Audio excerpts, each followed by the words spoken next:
ಇಡೀ ರಾಜ್ಯದಲ್ಲಿ ಎಲ್ಲ ಫಸ್ಟು ಎಲ್ಲ ವಿಭಾಗ ಮಟ್ಟದಲ್ಲಿ ಈ ಬಿಜೆಪಿ ಸರ್ಕಾರದಿಂದ ಯಾವ ರೀತಿ ಬೆಲೆ ಏರಿಕೆ ಆಗಿ ಜನಕ್ಕೆ ತೊಂದರೆ ಆಗ್ತಾ ಇದೆ ಅನ್ನೋ ಒಂದು ವಿಚಾರಕ್ಕೆ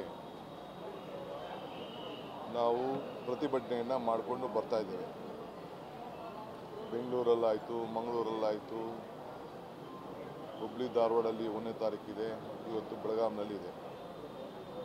ಸಂವಿಧಾನದ ರಕ್ಷಣೆ ಮಾಡಲಿಕ್ಕೆ ಮತ್ತು ಈ ಬೆಲೆ ಏರಿಕೆ ವಿರುದ್ಧವಾಗಿ ನಾವು ಹೋರಾಟವನ್ನು ಮಾಡ್ತಾ ಇದ್ದೇವೆ.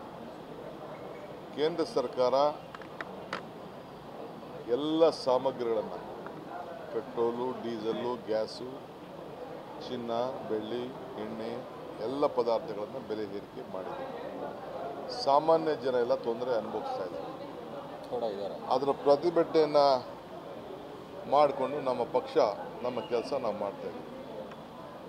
ಇವತ್ತು ಮೊದಲನೇ ಬಾರಿಗೆ BJPಯವರು ಒಂದು 4 ಜನ ಕಾರ್ಯಕರ್ತರನ್ನ ಕಳಿಸಿ, ಒಬ್ಬರು ಪಕ್ಷದ ಕಾರ್ಪೊರೇಟ್ರು, ಬ್ಲಾಕ್ ಅಧ್ಯಕ್ಷರು, ಏನಂತ ಗೊತ್ತಿಲ್ಲ, ಅದಕ್ಕೆ ಕಳಿಸಿಸ್ಬಿಟ್ಟು ನಮ್ಮ ಪ್ರತಿಭಟನೆ ಕಾರ್ಡ್ ಇಟ್ಕೊಂಡು ಒಳಗಡೆ ಬಂದು ಕಪ್ಪಾಟ ಪ್ರದರ್ಶನ ಮಾಡಿ ಒಂದು ಕೂಗನ್ನು ಕರೆದು ಒಂದು ಗದ್ದಲ ಎಬ್ಬಿಸೋಕ್ಕೆ ಪ್ರಯತ್ನ ಮಾಡಿದ್ದಾರೆ.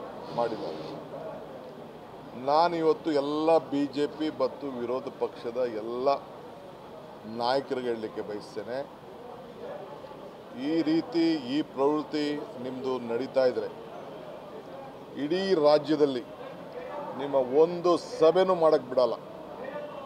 ಇದು ಕಾಂಗ್ರೆಸ್ ಪಕ್ಷದ ಒಂದು ಪ್ರತಿಜ್ಞೆ, ಇದು ತಿಳ್ಕೊಳ್ಳಿ. No point of time will not allow a single programme of the opposition party to be done in Karnataka if this attitude continues. ಇವತ್ತು ನಮ್ಮ ಕಾರ್ಯಕರ್ತಕ್ಕೆ ನಾನು ಒಂದು ಕೂಗನ್ನು, ಸಂದೇಶವನ್ನು ಕೊಡಬೇಕಾಗ್ತದೆ. ನೀವು ಹೋಗಿ ನಿಮ್ಮಿಂದ ಬೆಲೆ ಏರಿಕೆ ಆಗಿದ್ದು ಇದಕ್ಕೆ ಫಸ್ಟ್ ಉತ್ತರ ಕೊಡಿ.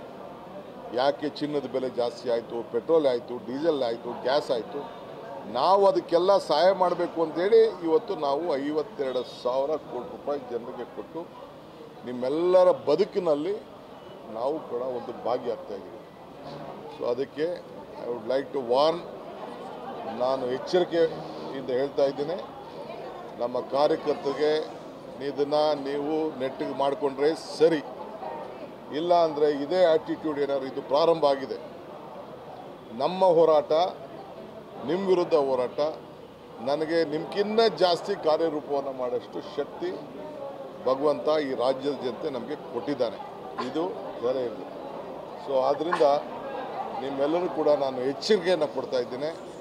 ನಿಮ್ಮ ಪಕ್ಷ ಕಾರ್ಯಕರ್ತರಿಗೆ ನೀವೇ ಸರಿ ಮಾಡಿಕೊಂಡು, ಬುದ್ಧಿವಾದ ಹೇಳ್ಕೊಂಡು ಸರಿ ಮಾಡಿಕೊಂಡು ಸರಿ, ಇಲ್ಲ ಅಂದರೆ ನಾನು ಎಲ್ಲೂ ಕೂಡ ನಿಮ್ಮ ಕಾರ್ಯಕ್ರಮಗಳನ್ನು ಮಾಡಲಿಕ್ಕೆ ನಾನು ಬಿಡೋದಿಲ್ಲ. ಎಲ್ಲ ಥರದ ಹೋರಾಟಕ್ಕೂ ಕೂಡ ನಾವು ಕೂಡ ಪ್ರತಿ ಹೋರಾಟಕ್ಕೆ ಸಿದ್ಧವಾಗಿದ್ದೇವೆ ಅನ್ನೋ ಮಾತನ್ನು ಹೇಳಲಿಕ್ಕೆ ನಾನು ಬಯಸ್ತಾ ಇದ್ದೀನಿ. ಇದೊಂದು ಎಚ್ಚರಿಕೆಯ ಗಂಟೆ ಅಂತ ನಾನು ಮನವಿ ಮಾಡ್ತಾ ಇಲ್ಲ, ಐ ಆಮ್ ವಾರ್ನಿಂಗ್ ಯು, ಇಷ್ಟು ಮಾತ್ರ ಹೇಳ್ತೀನಿ.